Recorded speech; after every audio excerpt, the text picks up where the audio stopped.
আসসালামু আলাইকুম ওয়া রাহমাতুল্লাহি ওয়া বারাকাতুহু। সম্মানিত দর্শক মণ্ডলী, আজকে আপনাদের সামনে আমি খুবই গুরুত্বপূর্ণ একটি ভিডিও নিয়ে উপস্থিত হয়েছি। ইনশাআল্লাহ এটা আপনাদের অত্যন্ত উপকারে আসবে। অনেক সময় দেখা যায় যে ছেলে আপনি মাদ্রাসায় দিচ্ছেন, ওইখান থেকে পালিয়ে গেছে, অথবা কাজের কোনো ছেলে কাজের কোনো মেয়ে পালিয়ে গেছে। এখন আপনি আরো উল্টা হেনস্থার শিকার।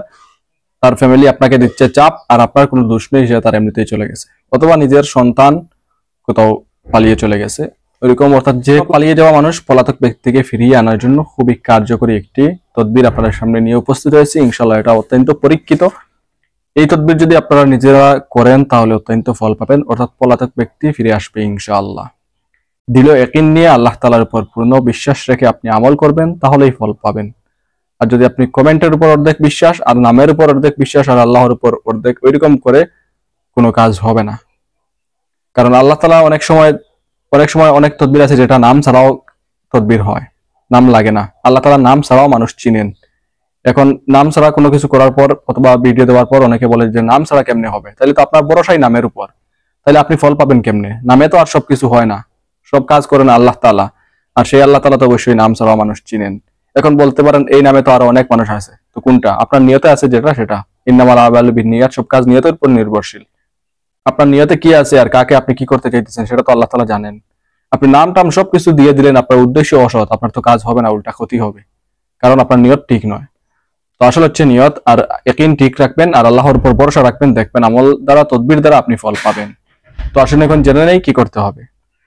যদি কেউ পালিয়ে যায়, নিম্নের নকশাটি মেশক জাফরান দ্বারা লিখে দেওয়ালের মধ্যে লাগিয়ে দিবে, আল্লাহর রহমতে পলাতক ব্যক্তি ফিরে আসবে।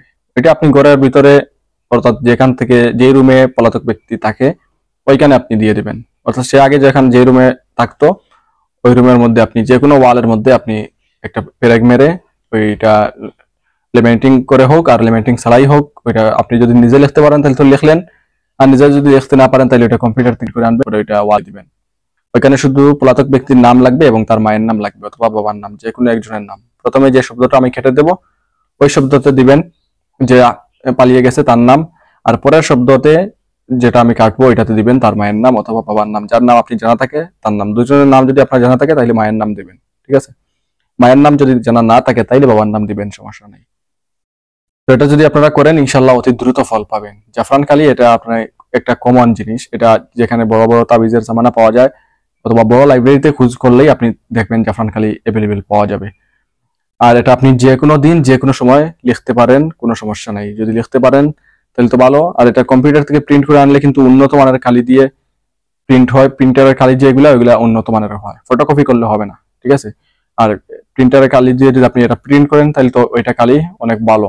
যেমন জাফরান আপনি কিনে আনবেন, জাফরানের সম পরিমাণ ওইটা হয়ে যায়। অর্থাৎ এটা এরকম করা হয়েছে, দেখা গেছে পরীক্ষাতে অনেকের হয়। কারণ বলতে পারেন যে এখানে যেহেতু জাফরান কালি কথা লেখা আছে, এখন আপনি কম্পিউটারে প্রিন্ট করলে তো আর জাফরান কালি হচ্ছে না, এটা কি হবে? হ্যাঁ হবে, কারণ ওই কালিও অনেক মূল্যবান কালি, দামি কালি, সাধারণ কালি নয়। তো যাই হোক, এটা আপনারা করেন ইনশাল্লাহ অত্যন্ত উপকার পাবেন। তো আজকের ভিডিও এই পর্যন্ত, আশা করি এই ভিডিওটি আপনাদের অত্যন্ত উপকারে আসবে। তো পরবর্তী ভিডিও দেখার আমন্ত্রণ জানিয়ে বিদায় নিলাম। সবাই ভালো থাকুন, সুস্থ থাকুন। আসসালামু আলাইকুম ওয়া রাহমাতুল্লাহি ওয়া বারাকাতুহু।